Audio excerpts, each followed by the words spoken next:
Hey fellow questers, make sure to catch up on the entire Dragon Quest X saga from beginning to end with this convenient playlist located in this card or the description down below.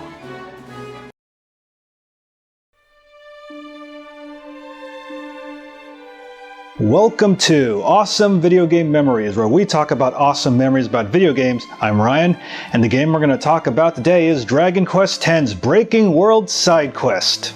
Breaking World is a special side quest released in the summer of 2020 where you get to fight a familiar foe. And we're going to be talking spoilers here on Awesome Video Game Memories, so just make sure you're aware.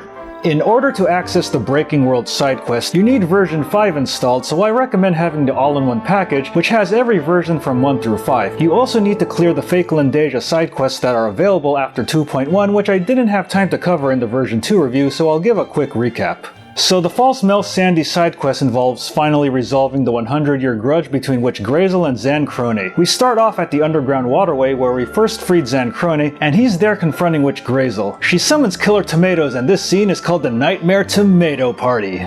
Zan Crone defeats all the tomatoes, but more come out and Zan Crone gets a vision saying he doesn't have an actual heart, which weakens him. So we assist Zan Crone in roasting these tomatoes. After we defeat the tomatoes, Zan Crone thanks us and asks if Irie is okay. He mentions he was looking for a witch that lived in Mel Sandy and says that his heart was destroyed by that witch. His body is moving without a heart and he feels that he's falling apart. However, he claims his power is for the hope of the villagers and he wants them to believe that he's immortal. Zan Crone then runs off to find this witch. Back at False Mel Sandy Village, a musician named Panino still sings praises of the story of the little hero Zan Crone and says that this isn't the real Mel Sandy because obviously it's in the fake Lendasia, but are part of the stories that Panino wrote. He doesn't want Zan Crone's story to have a tragic ending and travels between the fake and real Lendasia so his alter ego appears in his work. When the fake Lendasia was created, Panino's soul was transferred to his alter ego and was wondering why the story ends with Zan Crone's death. And we say that someone is continuing the story and it's Panino's grandchild Irie, who's causing Zan Crone to move. His form in the real Lendasia is 87 years old and he wants to see Irie's story. But suddenly, Mel Sandy gets attacked and the statue of Zan Crone is destroyed. Witch Grazel arrives and taunts all the villagers. Alaska says that Zan Crone will come to save them, but Witch Grazel says she'll erase the heart of the village, which is Zan Crone. And she casts the spell which puts all the villagers under her control, making everyone chant, "Down with Zan Crone! Yes, my hot witch! Down with Zan Crone!" Witch Grazel disappears as we and Panino plan our next move. We go to a nearby cave and see a stone monument with Zan Crone sitting by it. We give Zan Crone a piece of bread as he's realized what's happened to the villagers of Mel Sandy. He tells us the story of a witch who's at the stone monument praying for the spirit of Mel Sandy to protect the village. Zan Crone says he was originally a spirit that was watching over the village of Mel Sandy, and the stone monument was a shrine to him. And the shrines farther from the village were already forgotten, but a young witch always came to offer bread to Zan Crone's shrine. Because of the witch's offerings of bread, Zan Crone materialized into a human form and rescued her from monsters as he became the village hero. One day the witch said she wanted to abandon the village and live with Zan Crone somewhere else, but Zan Crone, being a spirit summoned to Mel Sandy, said he can't do it. Soon the witch disappeared. And then Zan Crone thanks us for the bread and says he wants to chase Witch Grazel. Could she be? So we confront Witch Grazel at the fake haunted house after she's apparently defeated Zan Crone before we arrived. She summons a magic circle to stop us and taunts Zan Crone, and he offers his life if she doesn't attack the village of Mel Sandy anymore. But she refuses and says, why didn't he save her a long time ago? Plot twist time. Getting my hands ready. Then she brings out a controlled Laska with the sword who's about to kill him. Death to Zan Crone! Laska prevents himself from killing Zan Crone at the last second, and with tears in his eyes says that hope will never die. Zan Crone's chest begins to shine, hearing Laska's voice, giving him the strength to rise up again. That's our man, Zan Crone, the hero of Mel Sandy! Mel Sandy's Batman! Zan Crone breaks the barrier surrounding us and we engage in a battle with Witch Grazel for the last time. After defeating Witch Grazel, Zan Crone confronts her and she talks about how she was Krell, the witch that brought him bread at his shrine. My hands were totally ready. Plot twist!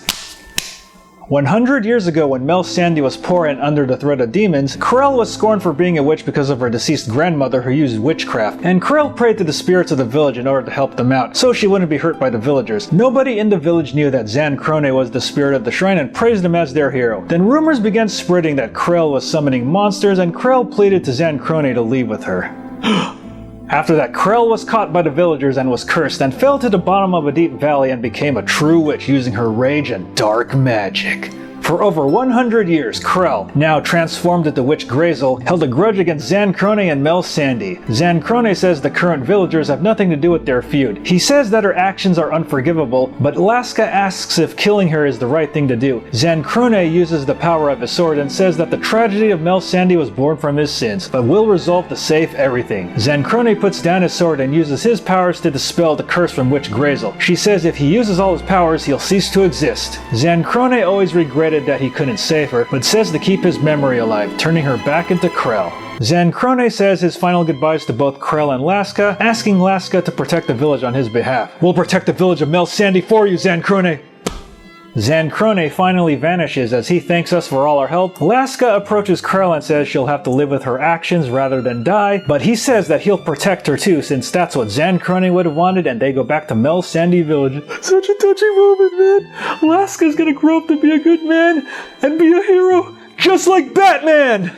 We go back to Mel Sandy in the true Landesia and meet up with Irie. She says the ending to the story of Little Hero Zancrone has been completed and offers us to be the first reader. So the new ending is Zancrone took on all of the evil grudges and then finally disappeared. Krell worked for the villagers of Mel Sandy and her sincerity opened the hearts of the villagers. There may be no more heroes in the village of Mel Sandy, but the heart of the heroes was with Mel Sandy forever. It's such a good ending, man. I've been reading it on my Kindle. We give Irie a message from her grandfather Panini, who is Panina's real alter ego, and he's happy that she was able to finish his story. Without us, the story could not be completed. In the epilogue, we see Krell and Laska at peace in the village, and Irie is holding her book and Panino looking proud. Whew, well, the Mel Sandy side quest was a lot to take in. Now time for the other two. So the false Celed side quest involves a boy who traveled from the real Landesia to the fake Landesia and has a curse. We start off the false Celed side quest going with Lizzie Loda in a cave as we follow a slime. Lizzie Loda says that she'll sprinkle some powder because the monsters are getting more dangerous and it makes us invisible. All of the monsters are gathered by a boy playing his tula as the powder wears off, and the boy asks us if we're here to listen to his music and all the monsters go away. The boy says his name is Sarek from Grand Zadora, who plays a tula, and since he was bored, his tula was able to gather monsters all around him in a non-hostile way. And Lizzie Loda asks Sarek why he's alone, and he says he was on his way to Celed with his parents, then he fainted. When he woke up, his parents were gone, and he arrived in this cave, hoping someone would find him. Lizzie Loda, relating to what it's like to have her own parents disappear, invites Sarek to Celed, and everyone in town would love to hear his tula, so we go back to Celed. In the church in Celed, everyone loves hearing Sarek's tula, and Lizzie Loda tells everyone of his story. Lizzie Loda asks everyone if they're cool adding Sarek to the group, and they all agree. And Sarek is wondering why there are only children in the town and where all the adults are. Lizzie Loda has trouble answering, so Sarek decides to play his tula for a while. Lizzie Loda asks us to be quiet about what actually happened in Celed for now. Hey, don't worry, Lizzie Loda. I'm not gonna tell Sarek about that time, you wished all your parents away, with Majin and Raja and Mushino. We talk to Sarek alone and he tells us of a time that his tula strings broke and he couldn't play. He usually has a spare string, but he left it in a bag with his dad. He asks us if we can find his dad to get the extra string and wonders where his parents are. So we go to true Grand Zadora and meet up with his father Tito and mother Furam. Tito tells us that Sarek was the most popular tula player in Grand Zadora, and we see Sarek in bed with a stone-like disease in his body. Wait, if Sarek is here, who's the one in fake Celed? Sarek's mother Furam says that Sarek has been suffering from a disease that's petrifying his body and has been in this state for a long time. Sarek's dream was to win the Grand Zadora Music Festival, and Tito says even if we cure the disease, there's no guarantee Sarek's fingers will move to play again. And Tito also says that Sarek lost consciousness on their way to Celed and his bag was robbed by a monster. He says that the bag was snatched by the dirty rabbits. Those wascally wabbits! The doctor arrives to check on Sarek as we go look for the bag. After we defeat the rabbits, we go back to false Celed and give the bag back to Sarek. He asks where his parents are and we give him the bag, repairing his tula. After the tula is repaired, Lizzie Loda comes in and wants to talk to both Sarek and us. We arrive at the church and we're having a party for Sarek. Happy birthday to you and many more, even though it's probably not your birthday. And Sarek is surprised, and Lizzie Loda says that this is the first time she's ever cooked sweets, but everyone helped her out. Lizzie Loda gave Sarek a present, which is a rosary, indicating the bond between the children of Celed. And Sarek is happy that this is his first time he's received such hospitality, and gives us a song as a sign of gratitude for everyone. Fair Tula! And then Sarek talks about his illness and says he was cursing the god that gave him his fate. When he awoke in the false Landesia, his illness disappeared and was able to play the tula again. However, Sarek thinks he might be actually dead. Whoa, no Sarek! And Sarek feels sad that he may not win the Grand Zadora Music Festival anymore, but says it's better to be able to play his music in the afterlife rather than in reality where he's sick. Everyone claps as Lizzie Loda tells Sarek to enjoy the moment. So many sweets! And Lizzie Loda is revealed. Even though Sarek is aware that he's in a false world, he's at least happy he can play his music. We tell her that we met the sick Sarek in the town of True Grand Zadora, so Lizzie Loda leaves and ponders what to do next. Back at True Grand Zadora, Tito is panicking since Sarek is not breathing, and another doctor comes in and is able to save Sarek, but says the symptoms may come back again. The doctor says there's no medicine that will cure Sarek's disease because the material used for the cure, the Argon Heart, no longer exists in this world. The Argon Heart was once taken from a red dragon in the Zedra cave, but it became extinct. But wait, there should be one in the false Lendasia when it tried to attack Mishua, who later became Ann Lucia. So we leave the room and head to the Zedra cave in the false Lendasia to get an Argon Heart. We're now back to the Zedra cave in false Lendasia, sadly this time without Ann Lucia to protect us as we battle it out with the Red Dragon and his minions. After we defeat the Red Dragon, we grab the Argon Heart and head back to True Grand Zadora. The doctor administers the new medicine made from the Argon Heart, and Sarek's disease begins to disappear. Oh my god, Sarek is okay again! However, Sarek still isn't waking up and we leave so Sarek can be alone with his family. We go back to the false Celed and Sarek is transparent. He claims that he doesn't want to go back to the real Lendasia and feels that he may not recover in order to play his Tula like before. He wants to play his Tula freely in the false Lendasia and his will causes him to materialize again. Lizzie Loda cries and says that she's working hard to come back to the real Lendasia no matter how hard it may be. She also says that Sarek's performance with the Tula is wonderful and that the people in the real Lendasia deserve to hear it. Yeah, we should start a Tula band, man. I could totally be the lead vocalist. Then Lizzie Loda says that he should make his dream of winning the Grand Zadora Music Festival come true, and this convinces Sarek to come back to the real Lendasia. He wants to play one song before he goes and asks us to listen to the end. Sarek plays his song to Lizzie Loda's delight and finally fades away back to the real Lendasia. Oh, goodbye, Sarek. But wait, we can go back to the real Lendasia and start our Tula band! Zoomstone! Ow! In the aftermath, Sarek wakes up in the real Grand Zadora with his parents and is ready to fulfill his dream of winning the Grand Zadora Music Festival.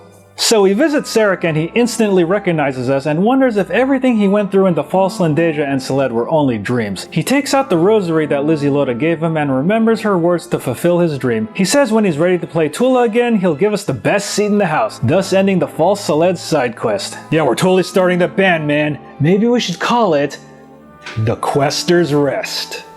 And now the false Alaga Hero side quest involves monsters attacking and finally getting rid of Kilgil, who is with the fake Ann Lucia at the end of version 2.0. In Alaga Hero, Seraphi is trying to help a sick man in bed by trying to cure his poison, but Tahito, the man in the mask, is afraid that she will put everyone in danger. Sancha, the long-haired man, doesn't believe the medicine will work. Simul, the man who's sick, begins to shake, and Sancha is still mad that King Belmont is gone. And Seraphi is happy to see us and updates us on the situation of the townspeople being sick, and she says we need to get ingredients so she can prepare the medicine. We come back with the ingredients, and after Seraphi makes the medicine, Simul recovers. Seraphi says that she knows the truth behind the entire country of Alaga Hero, and that's why she wants to help everyone recover. Simul says he got the sickness from a Bufferon, one of the buffalo monsters that King Belmont had, and the Bufferon attacked Simul. He says that the monster wasn't exactly a living one and just passed through his body, which felt like a cold chill. Seraphi knows that the Bufferon was originally a human and asks us who it is. As we go outside Alaga Hero, we see the Bufferon spirit attacking the people, and it calls out for King Belmont, who we defeated back in version 2. The guards attack it but get infected. Seraphi meets up with us and wants to find out the true identity of the ghost. So in order to do that, we need to find out the identities of the other monsters who are locked down in the dungeon with us.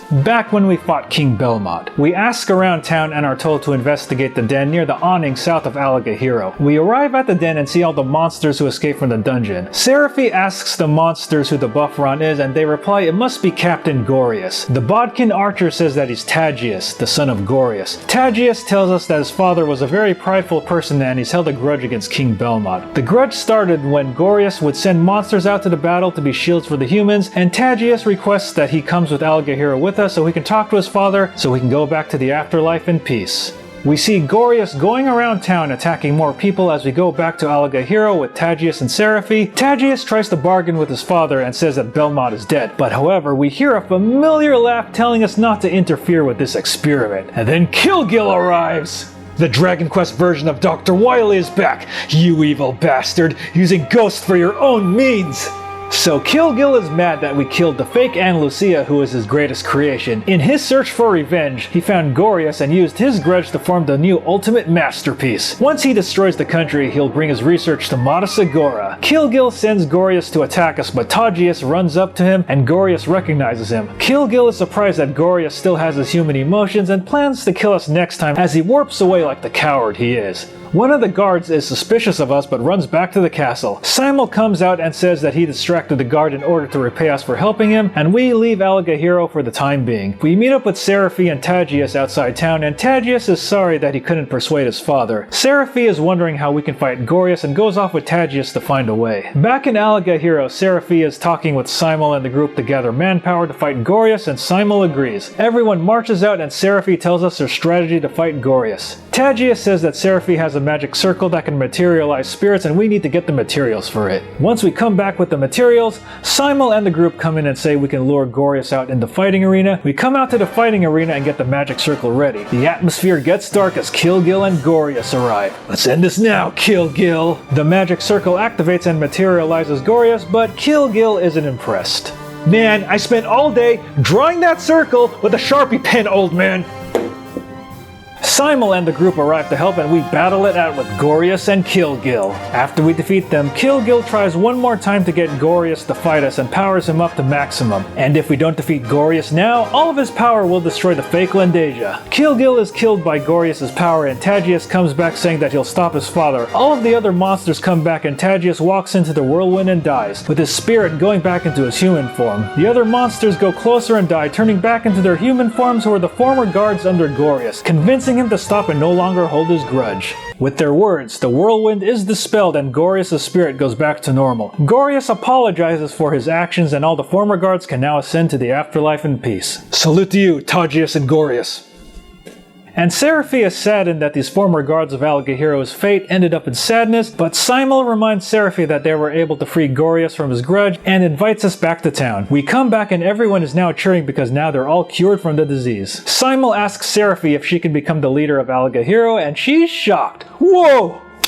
Seraphi is hesitant, but Simul reminds her that her dream is to protect the country of Alagahiro and must pursue her dream head-on. She accepts and everyone cheers. All hail leader Queen Seraphi! And we end the fake Alagahiro side story. So once we're done with all the fake Lendasia side stories, we go to Kokorada Beach in the fake Lendasia and are sent on a quest by a man named Fabiel to investigate certain cracks appearing all over the world. We go to a palace and see a stone figure who looks like the first boss, Magic Demon Bedora, who awakens and wonders where he is. He claims he was the one ordered to protect the sanctuary and mist comes out of the cracks, giving him a huge power-up as he grows larger and engages us in battle. But he hilariously chases after his circle and then engages us in battle. Okay? After defeating him, a man shows up thanking us for killing him and tells us that fake Lendasia is falling apart after the defeat of the great demon lord Mata Sagora. So the man introduces himself as Mednum and he says he chose the Hand of Destruction as he walks off, laughing maniacally. I don't trust this guy. Mednum, huh? More like Bedlam. We report back to Fabiel and there's a woman in the house drinking away who kinda looks a bit like someone familiar we know. And then Fabiel introduces us to Kumaris, whose hobbies are eating and sleeping. Mine too. You know what, Kumaris? I think we're totally gonna get along. Fabiel says that Kumaris is gonna help us investigate the cracks appearing all over fake Lendasia and she agrees to join us to kill time. Fabiel brings us a stone that seems to be incomplete and we need to fill it with the love from the fake Lendasia. So positive YouTube comments, got it. So our goal is to travel through fake Lendasia and affirm the love of the people who live here. Fabiel brings the stone closer to Kumaris and her eyes change a bit, looking kind of familiar. So we hit the fake Mel Sandy village as our first stop. We go to fake Mel Sandy village and meet up with Alaska and Witch Krell after we do a quest to bring some wheat. After she's done, we have some nice slime bread. Yummy! Alaska spares no moments digging in, but Krell doesn't like the taste. However, the townspeople smell the bread and say that Alaska has been sharing her bread with everyone in the village. And Krell insists that she wants to improve the taste of the bread, but one of the villagers loves it so much that we fill the stone with love. As the Mill Sandy villagers enjoy the bread, we go off to fake Celed. In fake Celed, we gather around Lizzie Loda and the other kids talking about Sarek, who just recently awoken in true Grand Zadora. Sarek left Lizzie Loda a crystal with a message and says he's woken up, but his limbs aren't moving as expected. He's still able to play his Tula to everyone in the room. Rockin' the Questers Rest Tula Band, man! Then Sarek says one day he'll make a new tune that everyone will love and that he's doing fine. Lizzie Loda tries to play the crystal again, but there's no sound. However, the crystal shatters. Oh no, don't worry, I'll buy Sarek's album on iTunes. And Firo assures everyone that when Sarek plays Tula again, he'll send another crystal and everyone still agrees to help each other out. Kumaris tells Lizzie Loda that if they try to interact with Trulandasia, they'll only have more despair, but Lizzie Loda says that Sarek was able to give them hope and to never give up, thus filling our stone with more love. Kumaris' eyes flash again as she reaffirms that the children of fake Celed are still helping each other out and living their best lives. And with Celed out of the way, we head on to fake Alagahiro. In the kingdom of Alagahiro, we go to the Jyla dense forest and use the stone to make the melon of the great demon king. Seraphi arrives and she's happy that there are shiny melons and she's confused that she couldn't find anything. For some reason, Seraphi can't grab the melons and Kumaris says that they're Modest Agora's unfinished work. Seraphi still insists that they get the real shiny melons from the people of Alagahiro. Seraphi's determination as the leader of Alagahiro makes her finally able to pick up the shiny melons, which surprises Kumaris. Seraphi says that protecting Alagahiro is protecting all of the citizens' smiles, and with that, we fill the stone with more love, finally finishing our mission, and we head back to Kokorada Beach. We give the stone to Fabiel, now full of love, and he talks about the Soul Breaker, which is a ritual for the survival of fake Landasia. There are two beings, one who will protect the world and the one who will destroy it, who are also known as the Hand of Protection and the Hand of Destruction. If the God of Destruction Malroth is summoned, the world will be destroyed. Fabiel says that with Modest Agora gone, fake Landasia's instability may even affect other worlds and asks Kumaris if she wants to help, but she doesn't want anything to do with the situation. However, Fabiel convinces Kumaris to help us out and to confront Mednim, who is the Hand of Destruction, who we met at the start of the quest. We go to the location where Mednim is supposed to arrive and see a statue who comes back to life and attacks us. After we defeat the statue, a crack appears above and we use the stone filled with love to defend against the power of the crack, and Kumaris helps us. The crack disappears and we see a very familiar figure above. Can it be? But when Kumaris turns around, the figure disappears but still continues to taunt us, saying that it will prepare a suitable place for us to die soon. We go to the fake mountains and see the dark figure with an even bigger crack who reveals herself to be the fake Anne Lucia! Ho! Kumaris recognizes her and the fake Anne Lucia says that she will lead the Hand of Destruction to victory. As Mednim is looking above, another dark figure is right behind him, and Mednim says he recreated the fake Anne Lucia. Kumaris and the fake Anne Lucia battle it out as Kumaris bravely holds her ground. The stone reacts to Kumaris and transforms her into the Shield of Protection Anne Lucia. Hey, you know what? I'll just call Kumaris Anne Blucia. Mednim is amused that Fabiel also had another Anne Lucia to represent his side, and we battle it out with the fake transformed Anne Lucia. After we defeat her, Modest Agora arrives, but says he's not the real one, but it was created from the Hand of Destruction! Plot twist! Fake Modest Agora is disappointed when his true self died. He left many things unfinished, and that's his biggest regret as an artist. Now that he's back as part of the Hand of Destruction, he'll finish his work with the destruction of the world. And Kumaris as Anne Blucia says she'll stop him, but fake Modest Agora says that he will reach the highest pinnacle of his art by destroying the world that he created. The fake Anne Lucia gets up and offers to help fake Modest Agora by destroying the world, but he blasts her away, killing her. Fake Modest Agora escapes, and after reporting to Fabiel, we go to the Vortex of Creation and confront the fake Modest Agora. He says we don't understand his art and a larger crack appears in the sky. Fake Modest Agora says that Malroth will be summoned soon and that his final masterpiece will be completed as we battle it out. As we defeat fake Modest Agora, Mednim and Fabiel appear as Mednim concedes to Fabiel. Fake Modest Agora still wants to destroy the world, but Fabiel says that the results have already been decided. We use the stone to get rid of the last crack, but fake Modest Agora attacks us as Kumaris tries to protect us. Fake Modest Agora breaks the rules and then opens the crack, summoning Malroth as his final work of art as he dies again. Oh no. Although it is awesome seeing a fully 3D Malroth like in Builders 2. Fabiel warps out and Mednim also gets away. We're back at Kokorada Beach and Mednim says they can't stop Malroth as he's out of control. Fabiel says we can go to the Dark Sphere where Malroth resides and we can stop him from there. Both Fabiel and Mednim use their powers to open the Dark Sphere so we can fight Malroth. Now the battle with Malroth can be fought alone, but it's nearly impossible since it's time-based. So the following battles are an 8-player raid battle where you can team up with 7 other people, and Kumaris is Anne Blucia. Once you get to the Dark Sphere, you fight Atlas Neo! Pazuzu Elite! Belial Origin and Malroth Extreme! Well, his name's not Extreme, but it's just Malroth. While the other battles are long but easy to get through, Malroth is difficult mostly due to the time limit and his annoying ability to freeze everyone with status ailments. However, if you have a ranger, you can stop him from freezing everyone, but I highly recommend dealing as much damage to him as possible before the 10-minute time limit runs out. After we defeat Malroth, Fabiel and Mednum appear, but Malroth's body appears once again! Oh no, not again.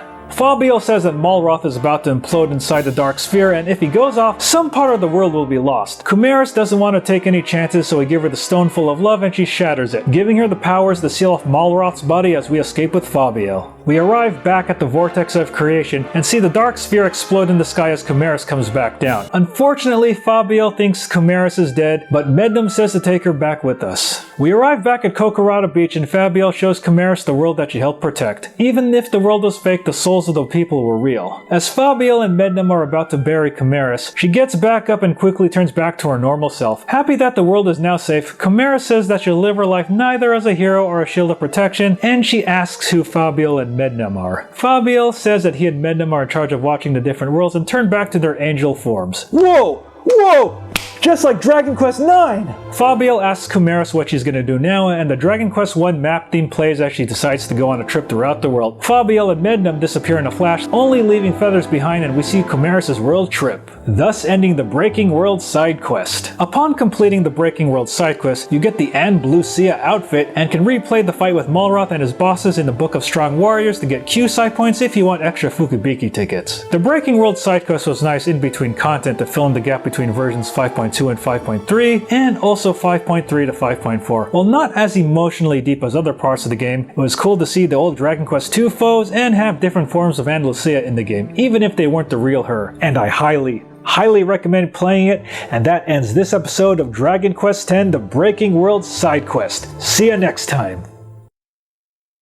Thanks for watching, and I hope you enjoyed this video. Make sure to like, comment, and subscribe, and make sure to check out these other videos, and also make sure to follow me on social media and check out the official Battle Geek Plus website. Take care.